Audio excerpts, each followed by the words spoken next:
SIR के काम पर टीचर्स को मामूर करने से तलबा का नुकसान हो रहा है, तालीम मुतासिर हो रही। मुकामी लोगों का कहना है कि अगर यही काम बेरोजगार नौजवानों को दिया जाए तो कम से कम इन्हें काम भी मिलेगा। इस तरह का मुतालबा मुंब्रा में समाजी तंजीम के सदर मोहम्मद यूसुफ फारूक खान ने हुकूमत महाराष्ट्र और मरकजी हुकूमत व इलेक्शन कमीशन को लेटर भेजकर किया है। मुकामी लोगों का कहना है कि एसआईआर की वजह से असातिज़ा सरकारी काम में लगे हुए हैं, जिसकी वजह से स्कूलों में टीचर्स ना होने से तालीम मुतासिर हो रही है। स्कूलों में बच्चों का कोई पुरसान हाल नहीं है। मेरी मांगनी ये थी, आज सर का जो काम चालू है एसआईआर का, ये बहुत सेंसिटिव मैटर लोग बता रहे, इसमें हमारे लोग घबरा गए, है ना। तो घबराए क्यों गए? और दूसरा जो बीएलओ जो टीचरों से और अधिकारियों से ये बीएलओ बना के काम करा रहे हैं लोग, टीचरों को और अधिकारियों और कर्मचारियों को, इसमें क्या हो रहा है, आम जनता का और आम बच्चे का नुकसान हो रहा है। टीचर अगर स्कूलों में नहीं जाएगी पढ़ाने के लिए, नहीं जाएगी तो वो बच्चों का भविष्य खतरे में, बराबर है। और अगर कर्मचारी लोग टाइम पे काम नहीं करेंगे तो हम उनके कंप्लेंट करेंगे, तो उनका डिपार्टमेंट इंक्वायरी, ये दोनों तरफ से मर रहे, करे तो नहीं कर। तो इसलिए मैंने ये इसका एक बीच का रास्ता निकाला कि हमारे देश के अंदर करोड़ों नौजवान जो है, नौजवान वो बेरोजगार है, ये काम उनसे कराओ ना। ये काम अगर रोजगार देते हो तो क्या होगा, कम से कम उनको रोजगार तो मिलेगा। आप इन लोग को दे रहे हो रोजगार, ये तो ऑलरेडी काम पे है, एक को लोग अच्छी इनकम है, अच्छा सा है सब कुछ, उसके बावजूद इनसे काम करेंगे तो हमारे जो देश का भविष्य है, बच्चे को जो पढ़ा रहे वो आपका भविष्य मुस्तकबिल खराब होगा ना, नुकसान होगा। और इस पे ज्यादा करके आरोप टीचरों पे होगा, है ना। अकोला म्यूनसिपल कॉरपोरेशन में एक बड़ा तनाज़ा सामने आया है, जहां मेयर की जानिब से 16 काउंसलरों को मुअत्तल कर दिया गया। इस फैसले के बाद काउंसलरों में शदीद नाराजगी पाई जा रही है। मुअत्तल किए गए काउंसलरों का कहना है कि कार्रवाई मुकम्मल तौर पर बेबुनियाद है और मेयर को इस तरह का कदम उठाने का कोई इख्तियार हासिल नहीं है। इनका इल्ज़ाम है कि फैसला जानिबदारी पर मबनी है और इन्हें दानिस्ता तौर पर निशाना बनाया जा रहा है। इसके फैसले के खिलाफ एहतजाज करते हुए तमाम मुअत्तल काउंसलर दफ्तर कमिश्नर अकोला पहुंचे, जहां इन्होंने अपना तहरीरी बयान पेश किया और अपने मौक़िफ़ से आगाह किया। देखिए, आज हम माननीय आयुक्त महोदय को मिले और हमने उन्हें एक बार मिलकर उन्हें जो निलंबन की जो कार्रवाई हुई थी 16 नगर सेवकों पे माननीय भारतीय जनता पार्टी के महापौर मैडम द्वारा, हमने उन्हें बात याद दिलाई कि भारतीय जनता पार्टी बार बार भूल जाती है, ये देश जो है ये संविधान और संविधान के भीतर बनाए हुए कायदों से चलता है। और महाराष्ट्र महानगर पालिका अधिनियम के अंतर्गत 3 सभा तक निलंबित करने का अधिकार महापौर को रहता ही नहीं। वो 15 दिन के लिए कार्रवाई कर सकता है, 15 दिन के आगे और कुछ दिनों के लिए कर सकता है, लेकिन एक साथ में 3 सभाओं के निलंबन करने का अधिकार उनको है ही नहीं। हम जब वहां पे गए तो हम चाहते थे कि कम से कम जो ठराव पारित हुआ कि 16 लोगों को निलंबन के, इसका कागज तो दो, एक चिट्ठी तो दो, ताकि उस चीज को लेकर हम उस पर अपना। बीजेपी के कौमी तर्जुमान तौहीन सिन्हा ने कांग्रेस पार्टी पर सख्त तनकीद की। उन्होंने कहा कि कांग्रेस पार्टी हमेशा पैसों के एवज में टिकट फरोख्त करती है। इसका हरियाणा बिहार में भी खुलासा हुआ। इन्होंने कहा कि अब कांग्रेस पार्टी के लीडर ही बगावत पर उतर आए हैं।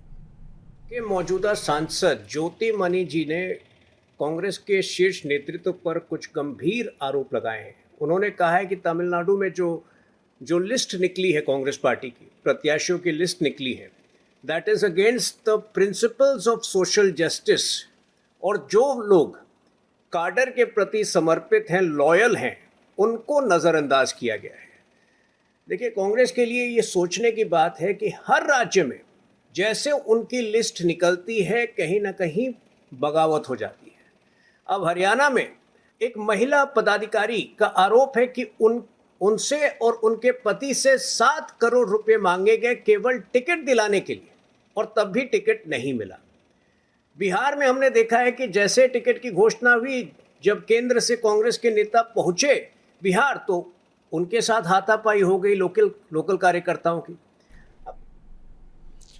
जालना में मुबैना गाय के गोश्त के स्मगलिंग के मामले में बड़ा इंकशाफ सामने आया है। यहाँ जब्त किए गए गोश्त के बारे में दावा गलत साबित हुआ। पुलिस के मुताबिक 2 दिन कबल गौरक्षकों की इत्तला पर 3 कंटेनर्स को तहवील में लिया गया था, जिनमें तकरीबन 4 करोड़ 34 लाख रुपए मालियत का गोश्त मौजूद था। शुबह जाहिर किया गया था कि ये गोश्त गाय का है और उसे पूर्णा से मुंबई ले जाया जा रहा था। ताहम जाँच के लिए भेजे गए नमूनों के वेटरनरी रिपोर्ट में वाज़ेह हुआ कि ये गाय का नहीं बल्कि भैंस का गोश्त है। रिपोर्ट सामने आने के बाद पुलिस ने तीनों कंटेनर्स को छोड़ दिया। हुकाम के मुताबिक मामले की मजीद कार्रवाई जारी है, जबकि इस वाक़े के बाद गौरक्षकों के दावों पर सवालात उठने लगे हैं। वाहतुकी करणारे 3 कंटेनर्स आपण काल पकडलेले होते. त्यामध्ये गोवंश वाहतूक गोवंशाचं मांस वाहतूक होत असावी असा संशय होता. त्यावरून आपण पोलीस स्टेशनला लावलेले होते. त्यामध्ये गुन्हाही दाखल करण्यात आलेला होता. मग आपण त्याचे रितसर सॅम्पल काढलेले होते आणि ते सॅम्पल सीए करता तपासणी करता पाठवले होते. आमचे चंदन जिल्ह्याचे पी आय पवार साहेब यांनी तिथं फॉलोअप करून रिपोर्ट लवकरात लवकर प्राप्त होतील या दृष्टीने प्रयत्न केले आणि ते अत्यंत कमी वेळेमध्ये आज रिपोर्ट आपल्याला प्राप्त झालेले आहेत आणि त्यावर आधारित आम्ही या निष्कर्षापर्यंत पोहोचलो. त्या रिपोर्टामध्येच असं म्हटलेलं आहे अहवालामध्ये की हे म्हशीचं मांस आहे वाहतूक केलं जातं ते, जे की त्या वाहतूक करणाऱ्यांच्या म्हणण्याप्रमाणे खरं आढळून आलेले. त्यानुसार आता आम्ही त्यामध्ये पुढील कारवाई. पुणे में 2 करोड़ रुपए से जायद की साइबर धोखाधड़ी के मामले में पुलिस ने 3 अफराद को गिरफ्तार कर लिया है। पिंपरी चिंचवाड़ साइबर पुलिस के मुताबिक ये एक बड़ा फ्रॉड रैकेट था जो थाईलैंड और म्यांमार में कायम कॉल सेंटरों के जरिए चलाया जा रहा था, जिसमें मुलजिमान लोगों को शेयर्स और IPO में सरमायाकारी के नाम पर ज़्यादा मुनाफा का लालच देते थे और इनसे 2.09 करोड़ रुपए से ज़्यादा रकम वसूल कर लिए गए थे, मगर कोई अदायगी नहीं की जाती थी। गिरफ्तार मुलजिमान में नवी मुंबई का एक रिहायशी, पंजाब व मगरबी बंगाल के 2 अफराद शामिल हैं। अहम मुलजिम सुशील भगवान ने सेंट्रल बैंक ऑफ इंडिया के एक अकाउंट के जरिए आर्शेल इंडस्ट्रीज प्राइवेट लिमिटेड के नाम पर 1.25 लाख रुपए हासिल किए थे। पुलिस के मुताबिक इसके साथी पंकज राज कपूर और निचल पहले बैंकॉक और म्यांमार के कॉल सेंटरों में काम कर चुके थे और नवी मुंबई में एक नया साइबर फ्रॉड गैंग शुरू करने के लिए आए थे।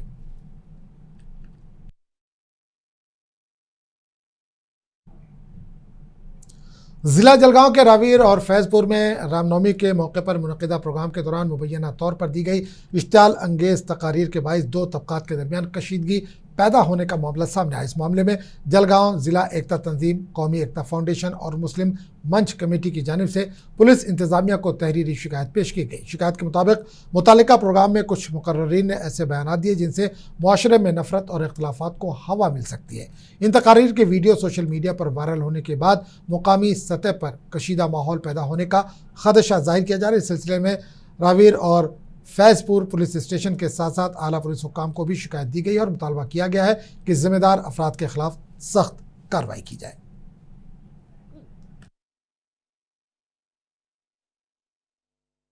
आज हम सब लोग कौमी एकता और जलगांव जिला एकता संगठन मिलके ये कंप्लेंट ये है कि जो रामनवमी के दिन यानी कि 26/3/2026 को फैजपुर में और रावेर में जो हमारे यहाँ पे दत्तानाथ जी महाराज और पीलखेड़ा की हर्षुताई ठाकुर, इन्होंने जो 2 समाज में तेढ़ निर्माण होने जैसे हेट स्पीच की है, वो हेट स्पीच पे आज 8 दिन हो गए फिर भी पुलिस ने गुना दाखिल नहीं किया। रावेर पुलिस स्टेशन में मुस्लिम पंच कमेटी और गांव के और इतर मुस्लिम समाज के लोगों ने आकर तारीख 26/3 को रामनवमी की मिरुनुक के बाद में यहाँ पर जो दत्त मंदिर के सामने हर्षु ठाकुर करके एक लेडीज़ वक्ता ही थी, उसने जो मुसलमानों के खिलाफ हेट स्पीच दिया जिसमें उन्हें तरह तरह के मुसलमानों को बुरा भला बोला, उसके खिलाफ हम मुस्लिम समाज के लोगों ने और पंच कमेटी के लोगों ने रावेर PI से तकरार की है कि उस हर्षु ठाकुर और वो महाराज है जो योगी महाराज, उनके ऊपर भारतीय संविधान के हिसाब से गुना दाखिल होने को होना। मुंबई के मशरकी मज़ाफ़ाती घनी आबादी वाले गोंडी इलाके में शिवाजी नगर पुलिस स्टेशन के हदूद में बगैर किसी तिब्बी डिग्री और सरकारी इजाज़त के गैर कानूनी तौर पर इलाज करने वाले 2 फर्जी डॉक्टरों के खिलाफ मुंबई क्राइम ब्रांच यूनिट ने बड़ी कार्रवाई अंजाम दी है। ज़राए के मुताबिक ये दोनों अफराद न सिर्फ खुद को डॉक्टर जाहिर कर रहे थे बल्कि मासूम शहरियों की जानों को खतरे में डालकर इनसे भारी रकम वसूल भी कर रहे थे। इतला मिलने के बाद क्राइम ब्रांच यूनिट की टीम ने म्यूनसिपल कॉरपोरेशन के असिस्टेंट मेडिकल अफसरान के साथ मिलकर शिवाजी नगर इलाके में 2 मुख्तलिफ क्लिनिक्स पर छापामार कार्रवाई के दौरान राजू और गणेश को मौके पर ही मरीजों का इलाज करते हुए गिरफ्तार कर लिया। तहकीकात में मालूम हुआ कि मुलजिमीन के पास ना मेडिकल डिग्री थी और ना ही महाराष्ट्र मेडिकल काउंसिल में इनकी कोई रजिस्ट्रेशन मौजूद थी।